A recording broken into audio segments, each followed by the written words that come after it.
नमस्कार, बहुत स्वागत है आप सभी का हमारे इस खास बुलेटिन में। मैं हूं आपके साथ मरियम अली। चलिए देश और दुनिया की तमाम बड़ी खबरों पे एक नजर डाल लेते हैं।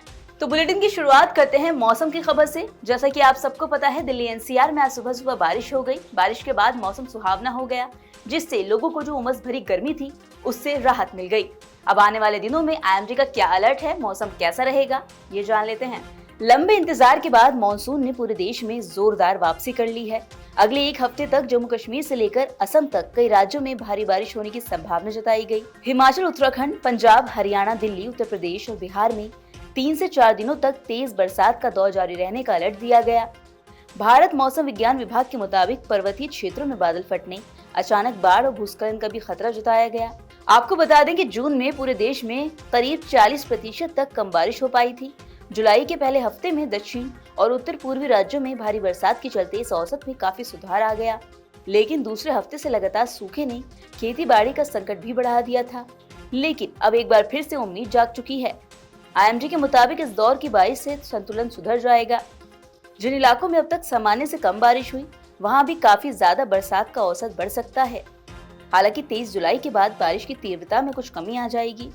इसके बावजूद उत्तर, मध्य और पूर्वी भारत में मानसून सक्रिय रहेगा, जबकि पश्चिमी राजस्थान और दक्षिण भारत के कुछ हिस्सों में इसकी गतिविधियां थोड़ी कम होती नजर आएंगी। वहीं सूत्रों के हवाले से बड़ी खबर सामने आई है। आपको बता दें कि केंद्रीय मंत्री जेपी नड्डा और जितेंद्र सिंह ने सोनम वांगचुक से मुलाकात की है। ये मुलाकात गुरुग्राम के मेदांता अस्पताल में हुई। मंगलवार देर रात गुरुग्राम के मेदांता अस्पताल में भर्ती सोनम वांगचुक से इन दोनों केंद्रीय मंत्री ने मुलाकात की। इससे पहले सोनम वांगचुक को शाम 7:30 बजे करीब सफदरजंग अस्पताल से यहाँ लाया गया था। सूत्रों के मुताबिक दोनों केंद्रीय मंत्रियों ने उनसे मुलाकात की, उनका हालचाल जाना। गौरतलब है कि दिल्ली के सफदरजंग अस्पताल में भर्ती सामाजिक कार्यकर्ता सोनम वांगचुक को मंगलवार देर शाम हाईकोर्ट के आदेश के बाद आगे के उपचार के लिए गुरुग्राम के मेदांता अस्पताल लाया गया था। कोर्ट ने स्वास्थ्य कारणों के चलते उन्हें बेहतर चिकित्सा सुविधा के लिए मेदांता शिफ्ट करने के निर्देश दिए थे। शाम करीब 7:30 बजे उन्हें एम्बुलेंस से मेदांता अस्पताल लाया गया। संसद के मॉनसून सत्र का आज तीसरा दिन है और आज नीट पेपर लीक पर चर्चा हो सकती है। आपको बता दें कि बीते दिन लोकसभा स्पीकर ओम बिरला से राहुल गांधी ने मुलाकात भी की थी। इसके अलावा उन्होंने पीएम आवास के बाहर नीट पेपर लीक मुद्दे को लेकर धरना भी दिया था।